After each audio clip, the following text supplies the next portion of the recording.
सिर्फ 3 पॉइंट्स को याद रख के या समझ के हम ये समझ पाएंगे कि फंडामेंटल थ्योरम ऑफ अर्थमेटिक क्या होता है ना। आपने class 10th math chapter 1 real numbers में प्राइम फैक्टराइजेशन मेथड से नंबर्स का प्राइम फैक्टर फाइंड आउट किया और उसको प्रोडक्ट के फॉर्म में लिखा होगा, है ना। एलसीएम एचसीएफ फाइंड आउट किया होगा, उस पर वर्ड प्रॉब्लम सॉल्व की होंगी। लेकिन कहीं ना कहीं ये जो स्टेटमेंट है, ये जो थ्योरम है, ये बहुत इंपॉर्टेंट है। अगर आपसे ऐसा क्वेश्चन एग्जाम में पूछ लिया जाए कि what is fundamental theorem of arithmetic, explain with an example, है ना, तो ये 2 मार्क्स का मान लीजिए क्वेश्चन है, तो जहां पे 80 आउट ऑफ 80 पाना आपका गोल है, तो ये चीज भी उतनी इंपॉर्टेंट है जितनी इंपॉर्टेंट आपके लिए एलसीएम और एचसीएफ फाइंड आउट करना है। समझते हैं कि what is fundamental theorem of arithmetic, और सिर्फ 3 पॉइंट याद रखना है आपको। इस 3 पॉइंट के अलावा और कुछ भी जानने की जरूरत नहीं है। ये पूरा स्टेटमेंट आपको याद रहने वाला है ना।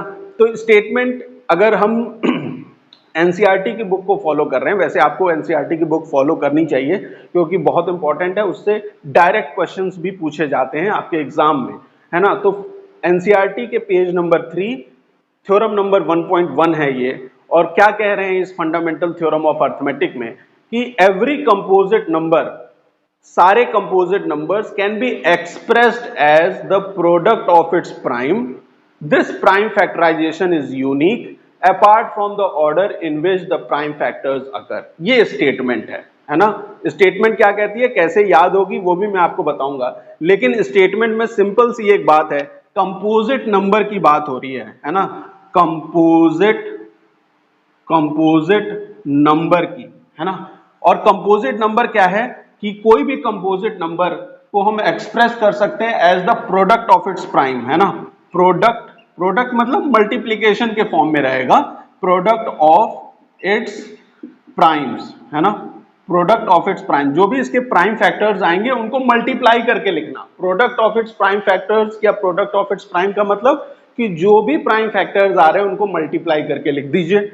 जो ये प्राइम फैक्टर्स हैं, है ना, ये जो प्राइम फैक्टर्स हैं ये क्या होते हैं, ये यूनिक होते हैं, है ना। यूनिक होते हैं मतलब समझेंगे अभी कि प्राइम कंपोजिट नंबर क्या होता है, प्राइम नंबर क्या होता है, और यूनिक होने का मतलब भी क्या होता है समझेंगे, है ना। तो जो ये प्राइम फैक्टर्स होंगे वो यूनिक होंगे। और एक लास्ट चीज, पहला पॉइंट ये था, दूसरा पॉइंट ये है, और तीसरा पॉइंट है कि इनका ऑर्डर एनी ऑर्डर हो सकता है, किसी भी ऑर्डर में आप इसे लिख सकते हैं। किसे लिख सकते हैं, प्राइम फैक्टर्स को किसी भी ऑर्डर में लिख सकते हैं। ठीक है, बात समझ में आ गई। देखिए सबसे पहले ये समझिए कि कंपोजिट नंबर होता क्या है। कोई भी कंपोजिट नंबर अगर होगा, है ना, या कोई भी नंबर अगर कंपोजिट नंबर है तो उसके मोर देन 2 फैक्टर्स होंगे, है ना। ये क्वेश्चन भी आपसे पूछा हुआ है एग्जाम में, है ना। कंपोजिट नंबर के क्या होते हैं, more than 2 factors, more than 2 factors, है ना। जैसे एग्जांपल 6 है, 6 के अगर मैं फैक्टर लिखूं तो 1 से डिविजिबल है, 2 से डिविजिबल है, 3 से डिविजिबल है और 6 से डिविजिबल है। कितने फैक्टर्स हैं, 4। क्या नंबर हो गया, ये कंपोजिट नंबर। इसी तरीके से किसी भी नंबर के फैक्टर्स लिख के आप बता सकते हैं कि वो नंबर कंपोजिट नंबर है या नहीं। अगर प्राइम फैक्टर फाइंड आउट कर रहे हैं तो भी ध्यान रखिए कि वो 1 जो प्राइम फैक्टर, जैसे 2 और 3 इसके प्राइम फैक्टर्स हो गए, है ना, लेकिन 1 से भी तो डिविजिबल है 6 और 6 से भी डिविजिबल है। तो इन नंबर्स को भी आप लेते हैं जब आप ये डिफाइन कर रहे हो कि कोई नंबर कंपोजिट नंबर है या नहीं है। तो ये बात समझ में आ गई। कंपोजिट नंबर कैसा नंबर होगा, ऐसा नंबर जिसके मोर देन 2 फैक्टर हो। प्राइम नंबर में अगर कंफ्यूजन है कि प्राइम नंबर क्या होता है, ऐसे नंबर जिसके सिर्फ 2 फैक्टर होते हैं, ओनली 2 फैक्टर्स, है ना, सिर्फ 2 फैक्टर्स हैं, 1 एंड नंबर इटसेल्फ, है ना, 1 और नंबर इटसेल्फ। जैसे एग्जांपल बताइए, प्राइम नंबर के एग्जांपल तो बता सकते हैं, 2 है, 3 है, 5 है, 7 है, 11 है, 13 है, 17 है, 19 है।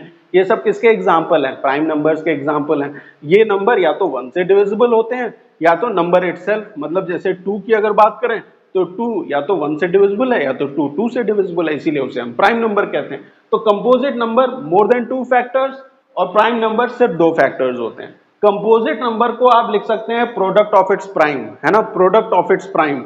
एक एग्जांपल ले लीजिए, जैसे 210 है, 210 एक नंबर है, जिसका हमें प्राइम फैक्टराइजेशन करना है। बचपन से प्राइम फैक्टराइजेशन करते आ रहे हैं एलसीएम और एचसीएफ फाइंड आउट करने के लिए, तो प्राइम फैक्टराइजेशन कर सकते हैं इसका।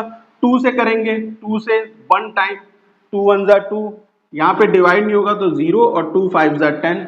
फर्दर आप इसे 3 से कर सकते हैं। 3 से क्या कर रहा हूं मैंने 2 से इस नंबर को डिवाइड किया तो ये आया, 3 से इस नंबर को डिवाइड करूंगा तो जो आंसर आएगा वो यहां लिखूंगा। 3 3 जा 9 और 3 5 जा 15। अब मैं इसे 5 से कर सकता हूं।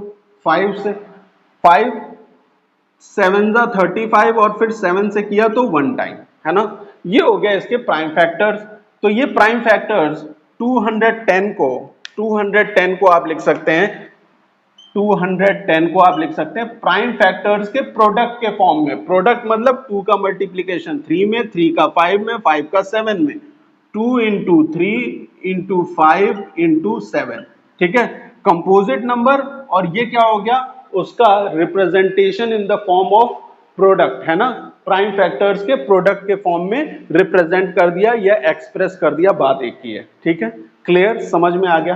अच्छा, इनका ऑर्डर कुछ भी सॉरी, ये जो प्राइम फैक्टर्स होते हैं वो यूनिक होते हैं। यूनिक होने का मतलब क्या हुआ कि देखिए 2 फैक्टर है, 3 है, 5 है, 7 है, प्राइम फैक्टर्स यूनिक होते हैं, है ना। 2 3 5 7, क्या 11 हो सकता है इसका फैक्टर? नहीं होगा। क्या 13 होगा? नहीं होगा। क्या 17 19 कुछ भी ऐसा होगा? नहीं होगा। अगर होता तो यहां आ जाता, है ना। यही मतलब है कि जो भी प्राइम फैक्टर्स आए हैं इनके अलावा कोई भी और प्राइम फैक्टर नहीं आएगा। देखिए इसी नंबर को 210 को अगर आप इस तरीके से करें कि सबसे पहले 5 से कर लीजिए, 5 से, है ना, मैंने यहाँ 2 से किया था, आप यहाँ 5 से करिए। 5 4 जा 20 और 5 2 जा 10, ठीक है। फिर आप इसे 2 से कर लीजिए, 2 2 जा 4, 2 1 जा 7 से करिए, 7 3 जा और फिर 3 से करें 1, है ना। तो ये भी तो इसके प्राइम फैक्टर्स आए हैं। देखिए 210 को हम लिख सकते हैं 5 इंटू 2, 5 इंटू 2 इंटू 7 इंटू 3। जरा चेक करिए कि दोनों में प्राइम फैक्टर सेम है या नहीं। देखिए यहां पे 2 तो यहां भी 2 है, यहां 3 तो यहां भी 3, यहां 5 तो यहां भी 5, यहां 7 तो यहां भी 7। यूनिक हो गए कि नहीं हो गए, है ना, यूनिक है कि नहीं है। ये जो प्राइम फैक्टर्स आए हैं चाहे आप किसी भी तरीके से फैक्टराइज करें ये यूनिक होते हैं, लेकिन इनका ऑर्डर चेंज हो गया। ऑर्डर चेंज होने से कोई फर्क नहीं पड़ता, आप किसी भी तरीके से लिख सकते हैं। आपने ऐसे लिखा तो भी कोई प्रॉब्लम नहीं, आपने ऐसे लिखा तो भी कोई प्रॉब्लम नहीं। आप चाहें तो इसे असेंडिंग ऑर्डर, असेंडिंग मतलब 2 3 5 7 के फॉर्म में लिखिए, चाहे ऐसे जंबल्ड वे में लिख लीजिए, उससे कोई फर्क नहीं पड़ता। इनका ऑर्डर कुछ भी हो सकता है लेकिन प्राइम फैक्टर्स क्या होते हैं, यूनिक होते हैं। अब ये चीज आपको 3 चीजें बस यही समझनी थी। एक कि कंपोजिट नंबर को प्राइम फैक्टर्स के प्रोडक्ट के फॉर्म में लिखते हैं, प्राइम फैक्टर्स जो होते हैं वो यूनिक होते हैं और इनका ऑर्डर क्या होता है, एनी ऑर्डर हो सकता है, कोई भी ऑर्डर हो सकता है, ठीक है। प्राइम फैक्टराइजेशन कर रहे हैं इसलिए इस जो ये थ्योरम है इसे हम प्राइम फैक्टराइजेशन थ्योरम के नाम से भी जानते हैं, है ना।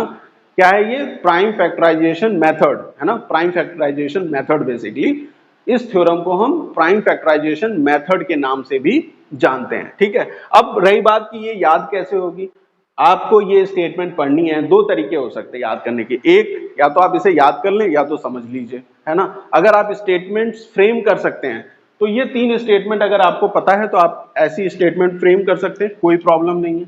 लेकिन अगर स्टेटमेंट फ्रेम करने में दिक्कत आ रही है ना, अगर प्रॉब्लम हो रही है आपको इंग्लिश में स्टेटमेंट फ्रेम करने में, तो आप क्या करेंगे, आप इसे याद करेंगे 1 बार 2 बार 3 बार 4 बार 5 बार, जब तक ये याद ना हो जाए। और फिर भी अगर याद नहीं हो रही है तो अपने कॉपी में लिखिए, है ना। कोई भी ऐसा एग्जाम्पल ले लीजिए, ये स्टेटमेंट इतनी बार लिखिए कि आपको वो स्टेटमेंट याद हो जाए, ताकि अगर ऐसा क्वेश्चन आपसे पूछा जाता है कि what is fundamental theorem of arithmetic, तो आप ये स्टेटमेंट लिख पाएं और एक एग्जाम्पल के साथ उसे एक्सप्लेन कर पाएं। क्लियर है, बात समझ में आ गई। तो यही था हमारा फंडामेंटल थ्योरम ऑफ अर्थमेटिक। मिलते हैं नेक्स्ट क्लास में। Thank you for watching.